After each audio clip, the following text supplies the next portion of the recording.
Hello everyone, welcome back to our channel. This is Janice De Hersey. So here's another numerical reasoning video na maaaring makatulong po sa mga nag-review for the civil service exam.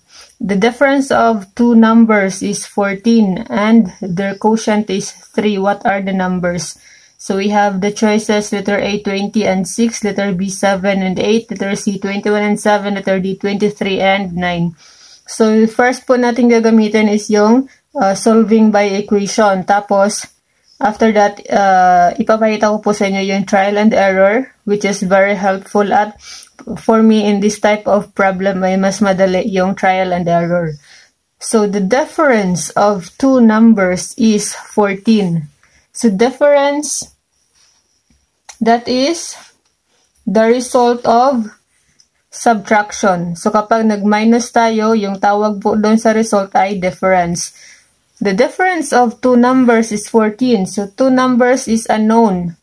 What are the numbers? So, ito yung hahanapin natin, yung numbers. So, gagamit po tayo ng variable dahil equation yung first nating process. So, variable natin x and y.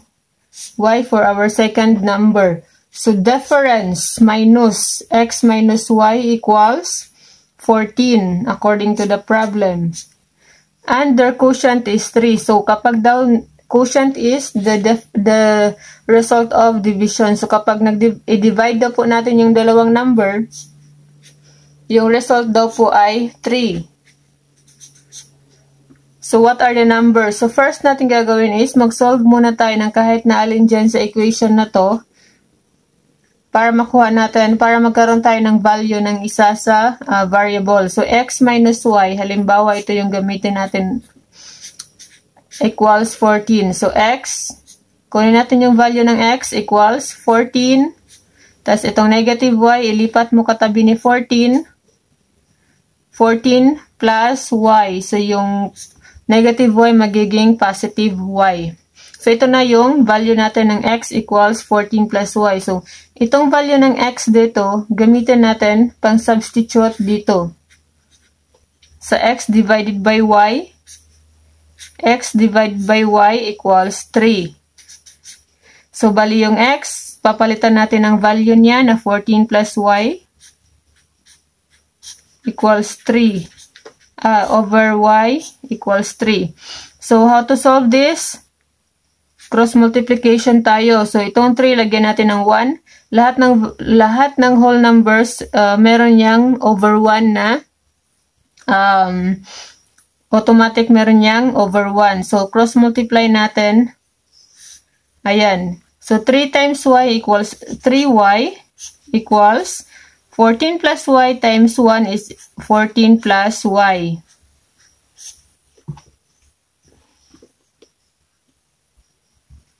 So, 3y. Itong plus y, ilipat mo dito para magkakasama sila ni 3y. So, 3y minus y. So, nagiging negative yung positive y. Equals 14. So, 3y minus y equals 2y. So, always remember na ang variable na walang katabing number, meron dyang 1 na hindi natin nakikita. So, meron dyang 1. So, that is why 3y minus 1y equals 2y. Equals 14. So, i-divide mo by 2. Tapos, i-cancel mo yan. I-divide mo rin 2 by 2. Kung ano yung number na dinivide mo dito, yan din yung number na i-divide mo sa kabila. So, y equals 14 divided by 2 equals 7. So, therefore, meron na tayong isang number. So, yung isang number natin ay 7. So, kapag na-solve mo na yung isang number, tingnan mo kaagad yung choices kasi nga sa civil service exam dapat mabilis oras yung kalaban mo. So, ayan. So, ibig sabihin, letter B at letter C lang yung pupwede. So, ngayon, pwede mo na makita kaagad. So, the difference of two numbers is 14. So, hindi po pwede yung 7 and 8. Dahil, yung 7 minus 8 is negative 1 at hindi 14. So, ayan, di ba, crush out mo na to. Hindi yan tamang sagot kasi nakuha mo na yung value ng y7. So, ibig sabihin, yung tamang sagot ay letter C. So, shade mo na kaagad yan. Kahit hindi mo na dapat isolve yung x. Dahil nakuha mo na ng y ay 7. So, 21 minus 7, di ba 14? 21 divided by 7 ay 3. So, letter C na yung correct answer. So, i-continue lang natin. I-solve natin yung x to make sure na tama. So, x, gagamit tayo ng kahit na aling equation dyan. So, gamitin natin itong x minus y again equals 14 para ipakita ko po sa inyo kung paano i-solve yung isang number. So, yung y ay 7, di ba po? So, x minus 7. Yung value ng y ay 7. So, palitan mo yan ng 7. So, x equals, so 14, yung negative 7, ilipat mo dito, magiging positive 7. So, x equals 21. So, tama na, the correct answer is letter C. So, sa civil service, again, sobrang napaka-importante po ng time. So, kapag meron ka ng clue na palagay mo tama, i-shade mo na kaagad, wag mo na i-continue yung inyong pagsusolve. So, for trial and error, in this type of problem, napakadali lang ng trial and error. Kaya ko ina-explain yung equation dahil merong mga problem na minsan ang hirap i-analyze. So, meron tayong mga videos din po dyan. Pero sa problem na to, napakasimple lang kung trial and error yung gagamitin mo.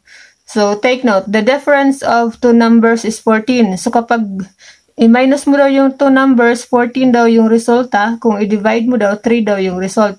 So, mag-trial and error ka, subukan mo yung mga choices. Huwag ka nang gumamit ng equation. So, letter A, for example, letter A, 20 at saka 6.